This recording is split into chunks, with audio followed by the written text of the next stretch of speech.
Hello छात्रों, आप लोग कैसे हैं? आप लोग तो भाई जिंदा दिल दिख रहे हैं। यह साबित करता है कि आप लोग अपनी तैयारी में बिल्कुल मजबूती के साथ लगे हैं और ईश्वर करे कि आपकी मजबूती ऐसे ही बने रहें और आने वाले समय में आप लोग बेटे बेटियां, छात्रा और छात्र आप सभी अच्छे ओहदे पर जाएं और अपने माता पिता और अपने समाज का नाम रोशन करें। तो छात्रों, आज की कक्षा चलेगी वाक्य शुद्धि, यानी वाक्य के आधार पर कैसे कैसे क्या हम लोग पढ़ेंगे। शब्द में और वाक्य में बहुत बड़ा अंतर है। शब्द थोड़ा सा आसान पड़ता है, जो वाक्य है थोड़ा सा उससे भिन्न हो जाता है। तो आइए आज हम लोग पढ़ेंगे। आज की कक्षा चलेगी, ये वाक्य है, इसका इंग्लिश होता है सेंटेंस।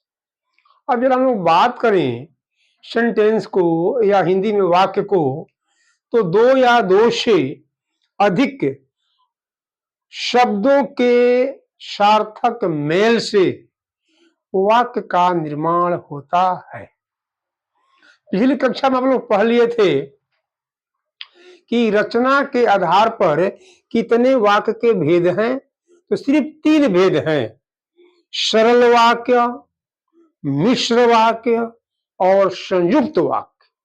इस पर मैंने परिभाषा भी दे दी थी, पढ़ा भी दी थी और हमने क्वेश्चन आंसर भी करा दिया था। एक चैप्टर खत्म हो गया। दूसरा इसका एक पार्ट है अर्थ के आधार पर। तो ये अर्थ के आधार पर या अर्थ की दृष्टि से वाक्य के 8 भेद हैं। वो 3 और ये 8 8 देख आप घबरा न जाएं, बड़ा तो हल्का है जी, मस्त हल्का है। अब 8 कौन कौन से भेद हैं आप लोग पहले से पढ़ भी लिए हैं।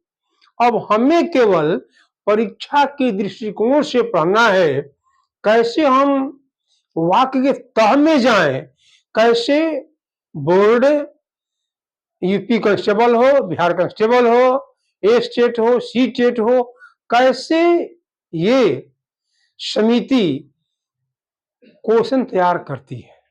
यदि आप प्रश्न को बढ़िया से समझ लेंगे, यदि आप बढ़िया से किसी टॉपिक को समझ लेंगे, तो आंसर में कोई दिक्कत नहीं होगी। तो आइए हम पढ़ लेंगे वाक्य के भेद। पहले जान लीजिए कि वाक्य के कितने हमारे भेद हैं। वाक्य के भेद इसको हम बोलेंगे अर्थ के आधार पर। अर्थ के आधार पर वाक्य के 8 भेद हैं। अब देखिए कौन कौन से 8 भेद हैं। तो हम लोग 8 भेदों को बारी बारी से पढ़ते जाएंगे। इसका पहला भेद है कि विधानवाचक। विधानवाचक। अब देखिए इसका इंग्लिश होगा असर्टिव। Assertive sentence. सेंटेंस हो गया। अब दूसरा इसका बारी आता है, आप पहले से पढ़े होंगे, इसका नाम है निषेधात्मक। निषेधात्मक या इसको बोल सकते हैं नकारात्मक। नकारात्मक वाक्य। नकारात्मक। इसका इंग्लिश होगा निगेटिव सेंटेंस। तीसरा हमारा सेंटेंस है। अब देखिए अर्थ के बाद तीसरा सेंटेंस को कह सकते हैं आप लोग आज्ञावाचक। तीसरा है आज्ञावाचक। इसका इंग्लिश होगा इम्पेरेटिव। आप ऐसा नहीं, आप पढ़े होंगे, जानते होंगे, थोड़ा सा इसको हम लंबा कर देंगे, काम बन जाएगा। चौथा इसका सवाल होने जा रहा है, आप लोग पहले से जानते हैं, प्रश्नवाचक। प्रश्नवाचक। इसका इंग्लिश होगा इंटेरोगेटिव। ये देखिए 4 सेंटेंस हो गए। और फिर हम लोग बात करें 4 और की, तो 5वां इसका सेंटेंस का नाम होगा, अब आप खुद जानते हैं, इसका नाम है आज्ञा बोधक। आज्ञा बोधक, आज्ञा बोधक, या इसका नाम दूसरा नाम दे सकते हैं, बल्कि इच्छा बोधक। इसका नाम है इच्छा बोधक। कोई व्यक्ति कहीं न कहीं इच्छा करता है, इसको इच्छा बोधक कहते हैं। और इसका जो हम लोग जो इच्छा बोधक को कहेंगे कि कोई इंसान अपनी विश करता है, विश मन होता है, इच्छा करता है, विश सेंटेंस। सेंटेंस विश अंदर में किसी के प्रति इच्छा होती है। अच्छा, अब छठा कह रहा है, अब छठा का नाम दिया गया है संदेहवाचक। संदेह, संदेहवाचक। अच्छा, संदेहवाचक। अब कह रहा है कि इंडिकेटिंग डाउट, इंडिकेटिंग, इंडिकेटिंग, और कह रहा है कि डाउट, डी डाउट। अब आप लोग जरा 7वां में चले आएंगे, इसका नाम है विस्मयादि बोधक। विस्मयादि बोधक, इसका इंग्लिश आप खुद जानते होंगे, एक्सक्लामेटरी सेंटेंस। Exclamatory sentence. अच्छा, अब एक अंतिम बच गया 8वां, इसका नाम है संकेतवाचक। संकेतवाचक, इसका इंग्लिश होगा कंडीशनल, कंडीशनल सेंटेंस। अब जरा हम लोग बात करें, सोच लें कि ऐसा क्यों कह रहा है, तो अब एक एक वाक्य पर आप लोग डिस्कस करेंगे कि कैसे कैसे ये बन जाता है। तो छात्रों, आप लोग संभवतः वाक्य को देखते ही और भेद को देखते ही आप शायद समझ जाएंगे कि क्या कहना चाह रहा है। अब हम लोग इस बात पर जाएं, बारी बारी से पढ़ें कि विधानवाचक, असर्टिव सेंटेंस, वैसे सेंटेंस जो बिल्कुल समान हो। और एक सेंटेंस को बनाने के लिए आप पहले से जानते हैं, हम लोग कहीं से लाते हैं सब्जेक्ट, कहीं से प्रेडिकेट, कहीं से उद्देश्य, कहीं से विधेय। जैसे कोई कह दिया कि छात्र पढ़ते हैं, तो छात्र हो गया उद्देश्य, पढ़ते हो गया विधेय। छात्र किताब पढ़ते हैं तो भी छात्र हो गया उद्देश्य, और किताब पढ़ते हैं, दोनों मिलाकर के हो गया विधेय, हो गया। उसी प्रकार से ध्यान दिया जाए। अब दिया है विधानवाचक, इसका इंग्लिश है असर्टिव सेंटेंस, वैसा वाक्य जिसमें न कहीं प्रश्न हो, न कहीं विस्मयादि बोधक चिन्ह हो, उसमें सिर्फ पूर्ण विराम हो।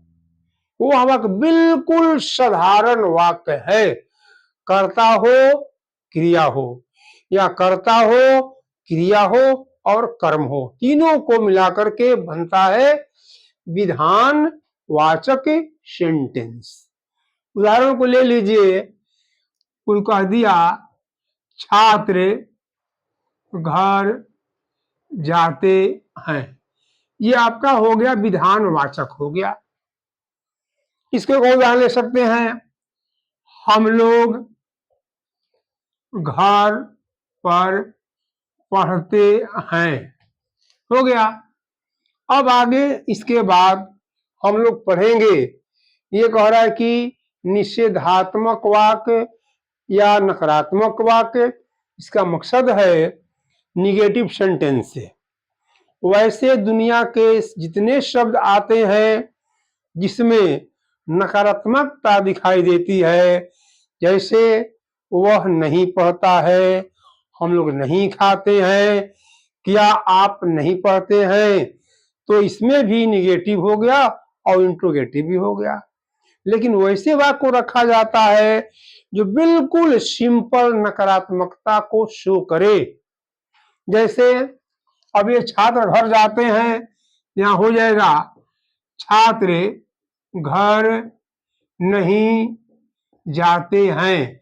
और इसी से हम लोग ले ले, हम लोग घर पर कह कि नहीं पढ़ते हैं, हो गया, बिल्कुल एकदम आसान हो गया।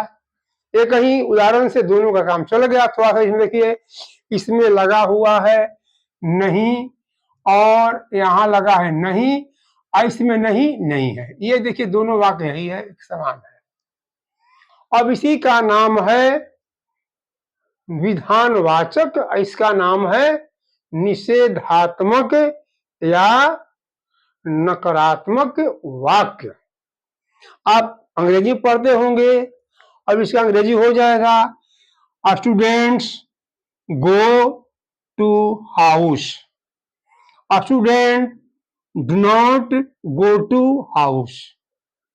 हम लोग घर पर पढ़ते हैं, we study at home, we do not study at home. जो अंग्रेजी में है छात्र वह हिंदी में है, बहुत ज्यादा भारी आंसर देने में दिक्कत नहीं है।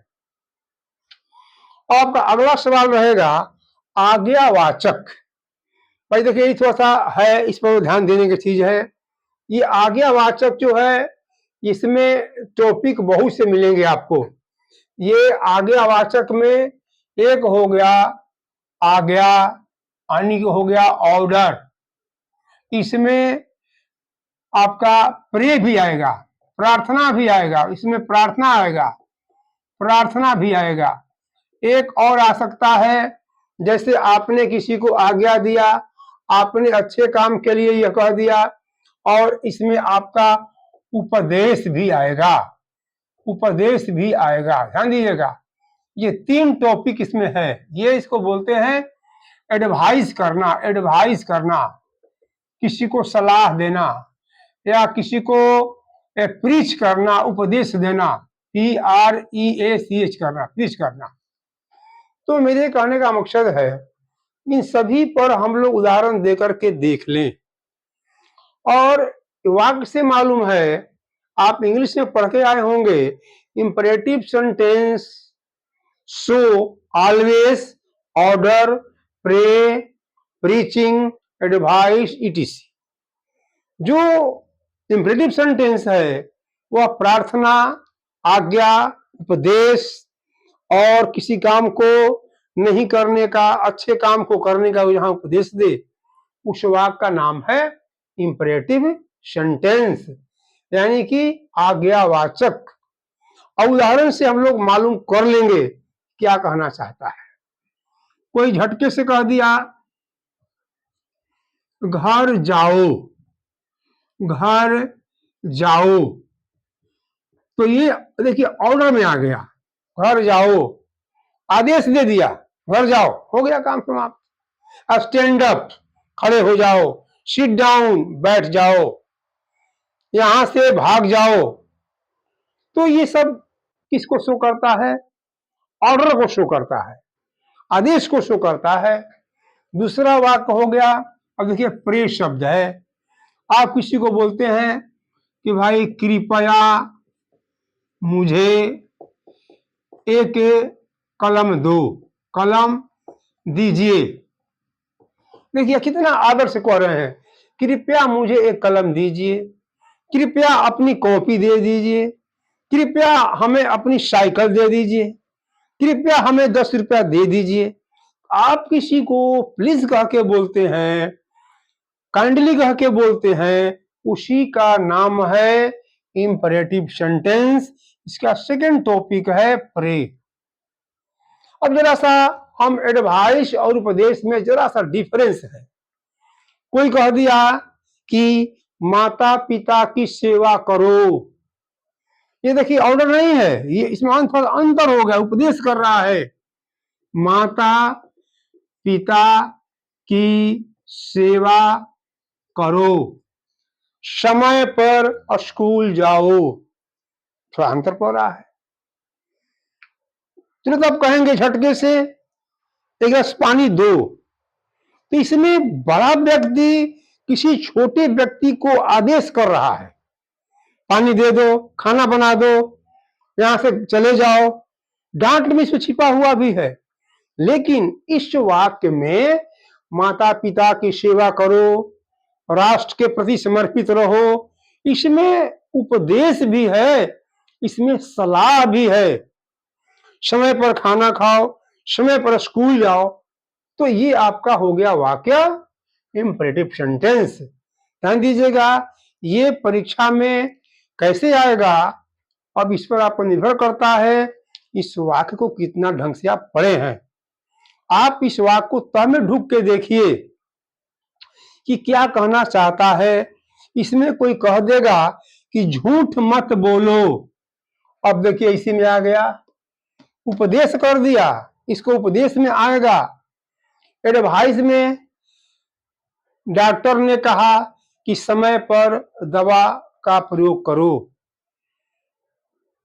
चाय मत पियो, तो ये क्या हो गया, ये डॉक्टर की सलाह है। बुखार लगी है, आप चावल न खाना, सिर्फ रोटी दाल जो भी खाना है वह गर्म चीज खाओ। तो ये जो डॉक्टर साहब ने जो आपको सलाह दे दिया, उसमें मना भी कर दिया, उसी का नाम है आज्ञावाचक। और एक आपको मिलेगा नकारात्मक वाक्य, ये बिल्कुल सिंपल है, दोनों अंतर है। घर वह काम नहीं करता है, वह घर पर सिर्फ सोता है, घर पर वह अपने माता पिता की बात नहीं मानता है। जो भी हम वाक्य दे दें कर्ता क्रिया कर्म के अनुसार से, ये बिल्कुल सिंपल रहेगा और निगेटिव रहेगा। इसमें कहीं ना कहीं प्रार्थना छिपा रहेगा, उपदेश छिपा रहेगा, सलाह छिपा रहेगा, और ऐसे करके आपको मिलेंगे वाक्य। एक वाक्य रह गया आपका, उसका नाम है अब प्रश्नवाचक। बिल्कुल आसान है, बिल्कुल आसान, कहीं किसी पढ़ने की जरूरत ही नहीं है, आप पहले से पढ़े हुए हैं। जैसे कौन आता है, कौन आता है, तो इसकी पहचान है हमेशा प्रश्नवाचक चिन्ह का प्रयोग रहेगा, इसी का नाम है प्रश्नवाचक वाक्य। तो आज की कक्षा में छात्रों आप लोगों को 4 टॉपिक को पढ़ाया गया, विधानवाचक, आज्ञा निषेधवाचक, आज्ञावाचक, प्रश्नवाचक। 4 कक्षाएं अगली कक्षा में पढ़ाई जाएगी, और चारों कक्षा पढ़ाने के बाद फिर इसी पर चर्चा पर हम जो परीक्षा में सवाल आया है सवाल आपको बैंकिंग में, बीएड में, बिहार कांस्टेबल, यूपी कांस्टेबल में, मैं उस आधार पर हम फिर आपको प्रश्न और क्वेश्चन को पूरा हम इस पटल पर रखेंगे। आपको गहमा गहमी के साथ क्लास चलेगा कि क्या अंतर है निषेध में, क्या अंतर है प्रश्नवाचक में, क्या अंतर है नकारात्मक में, हम पूरा रस्साकसी के साथ पढ़ेंगे, ताकि परीक्षा में जो सवाल आए हैं उसका हम बेहतर ढंग से जवाब दे सके। तो ठीक है छात्रों, इन्हीं शुभकामनाओं के साथ आज के कक्षा को विराम दिया जाता है। जय हिंद छात्रों।